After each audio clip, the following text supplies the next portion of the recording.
अस्सलाम वालेकुम dear viewers, मैं हूं शुएब और आप लोग देख रहे हैं हमारा यूट्यूब चैनल। डियर व्यूअर्स, ये डिज़ाइन आप देख सकते हैं, इसे आप जाली वाला डिज़ाइन या चावल टांके वाला डिज़ाइन कहा जा सकता है और आप बोल भी सकते हो। ये निहायत खूबसूरत दिखने वाला डिज़ाइन है और बेहद आसान है, कोई भी मुश्किल नहीं है, कोई भी आसानी बना लेगा। तो यहाँ पे हम जो है सबसे पहले हम क्या करेंगे, यहाँ पे फ्यूजिंग शुरू करेंगे। तो यहाँ पे आप देख सकते हो ये हमारा कफ है और जो आपकी पीस होंगे मतलब कफ पट्टी और कॉलर के या शेरवानी के, वो पीस आपने थोड़े बड़े लेने हैं क्योंकि इसको हल्का सा खींचना पड़ता है। तो उसके लिए आपने क्या करना है कि जो कपड़े का पीस होगा ये आपने थोड़ा ज़्यादा लेना होगा, थोड़ा बड़ा कर लेना होगा, जैसा कि यहाँ पे आप देख सकते हैं। और यहाँ पे आपने क्या करना है कि इसको फोल्ड नहीं करना, इसको इसी तरीके पर ही फ्यूजिंग करनी है जैसे हम कर रहे हैं, सेम यही तरीका होगा। इस तरीके पर आपने इसको फ्यूज करना है, आपने इसको फोल्ड बिल्कुल भी नहीं करना।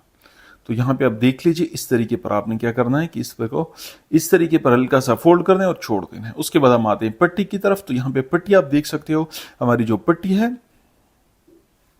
इसके लिए भी हमने पीस क्या कर रखा है, थोड़ा बड़े वाला पीस लिया है। आपने भी इसको क्या करना है कि जो पीस लेने हो कपड़े के, वो आपने आम पीसों से बड़ा कर लेने हैं। वो इस वजह से क्योंकि आपको बाद में वजह समझ आ जाएगी कि हम क्यों इसको ले रहे हैं। तो यहाँ पे आपने क्या करना है कि इसकी फ्यूजिंग करनी है। फ्यूजिंग का मैंने आपको ऑलरेडी बोला हुआ है कि आपने बिल्कुल गर्म इस्त्री लगानी है। फ्यूजिंग में कोई आपने कसर नहीं छोड़नी।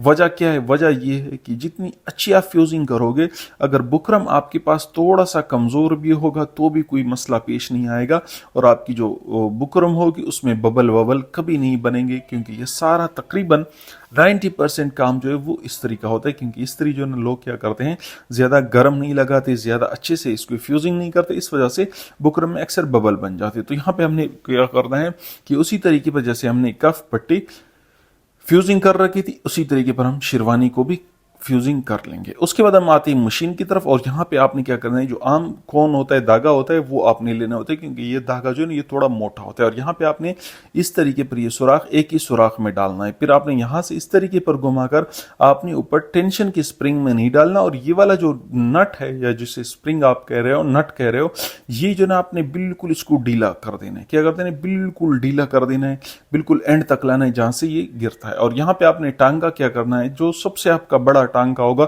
उसी टांके पर आपने इसकी सेटिंग करनी होगी। सबसे मेन काम यहाँ पे इस सेटिंग का है। क्या करना है, नट जो ना बिल्कुल लूज छोड़ना है, टांका बढ़ाना है और टेंशन स्प्रिंग में आपने धागा नहीं डालना। उसके बाद आप यहाँ पे आपको दिखा देते हैं कि आपका जो धागा होगा, सिलाई होगी, वो किस तरीके पर लगेगी। वो सिलाई आपकी किस तरीके पर लगेगी वो आपको यहाँ पे मैं आपको दिखा देता हूं। पहले आपने भी चेक करना है कि किस तरीके पर आपका दाग जो ना सिलाई लगेगी। तो यहाँ पे आप नीचे की तरफ से देख लीजिए, आपका सिलाई जो नीचे की तरफ से सिलाई होगी वो बिल्कुल इस तरीके पर खराब हुई होगी।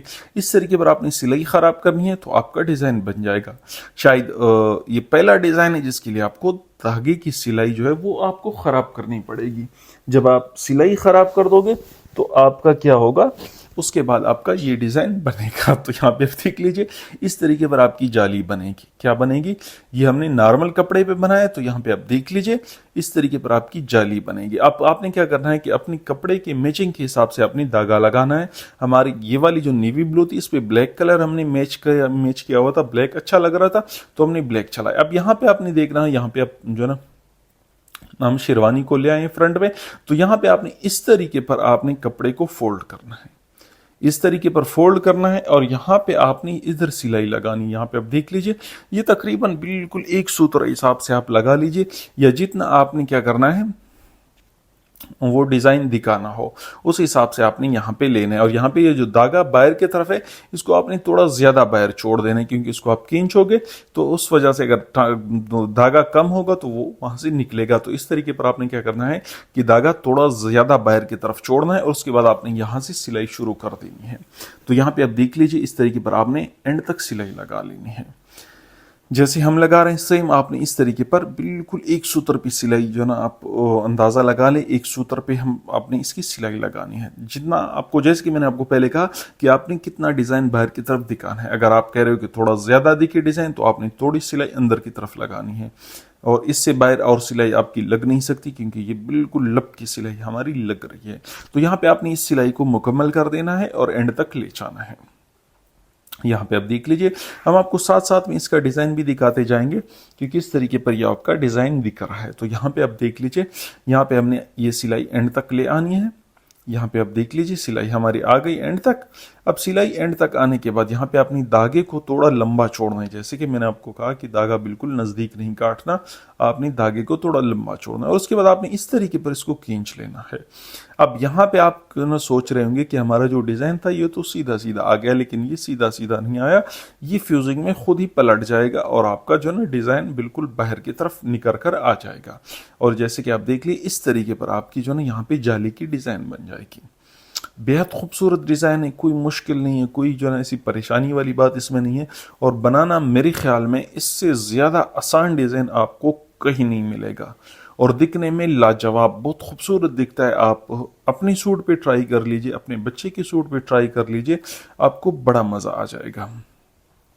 क्योंकि जितनी आप कलर होगा उस हिसाब से आप यहाँ पे डिज़ाइन बनाएंगे तो आपका डिज़ाइन और ज़्यादा निखरता जाएगा और खूबसूरती इसमें आएगी।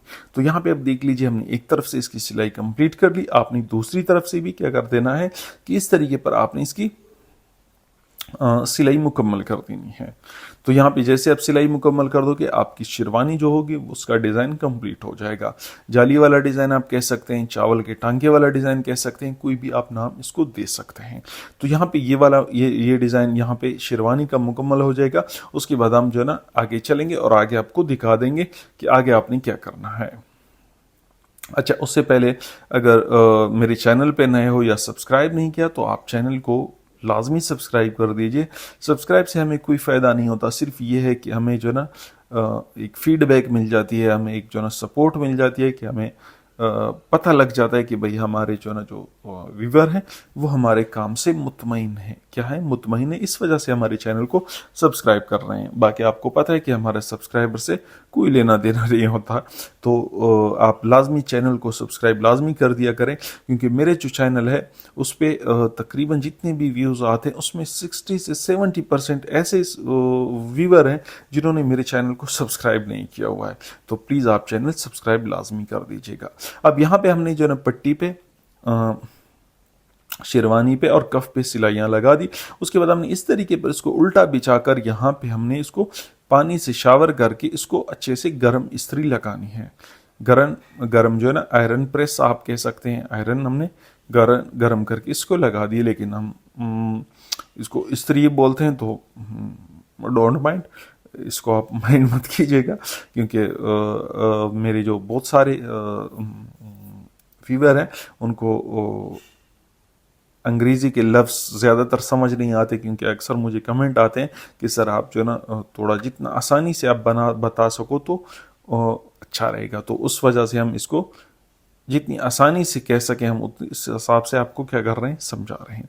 तो यहाँ पे हमारी शेरवानी जो थी वो कंप्लीट हो गई और अब यहाँ पे हम पट्टी की तरफ आते हैं और पट्टी पे आपको मैं डिटेल से दिखा दूंगा कि किस तरीके पर हमारा डिज़ाइन बना हुआ है। क्योंकि शेरवानी को एक तरफ से लगाना होता है तो वो जैसी आम शेरवानी लगती है सेम उस तरीके पर आपने इसको लगानी है। लेकिन यहाँ पे पट्टी को हम कंप्लीट तैयार कर देते हैं और आपको दिखा देते हैं कि हमारा जो डिज़ाइन था वो किस तरीके पर खूबसूरती से निखर कर आ गया और कितना खूबसूरत दिख रहा है। तो यहाँ पे आप देख लीजिए, यहाँ पे आपने इस तरीके पर क्या कर देना है, एक साइड से फोल्ड कर देना है। उसके बाद आपने जो ना जिस तरीके पर टोका बनाना है टोका बना लो, सब कुछ बना लो। और यहाँ पे आप कपड़े को फोल्ड करके इसको आप दोबारा इस्त्री लगा दो। और इस्त्री मैंने आपको कहा है कि आप इस्त्री लाजमी जो ना गर्म इस्तेमाल कर दिया करें, इससे आपकी जो ना बुकरम में फ्यूजिंग में बड़ी निखार आएगी और आपका काम बिल्कुल नफासत से खूबसूरत दिखेगा। को जितना भी धुलेगा आपके जो ना बुकरम उकड़ेगा नहीं, उसमें बुलबुले नहीं बनेंगे। तो यहाँ पे आप देख लीजिए हमारा जो काम था ये तकरीबन कंप्लीट हो गया, पट्टी हमारी तैयार हो गई। तो मैं आपको पट्टी का फाइनल लुक दिखा देता हूँ। और ये हमारी आज की खूबसूरत सी जो ना प्यारी सी डिज़ाइन, निहायत आसान डिज़ाइन थी। इंशाल्लाह आप आसानी से इसको बना सकेंगे, कोई मुश्किल आपको पेश नहीं आएगी। तो यहाँ पे आप देख लीजिए हमारा ये जाली वाला डिज़ाइन, चावल के टांके वाला डिज़ाइन बिल्कुल ज़बरदस्त तरीके पर तैयार हो गया। तो मिलेंगे नेक्स्ट वीडियो में, तब तक के लिए अपना और अपने घर वालों का खास ख्याल रखिए। अल्लाह हाफ़िज़।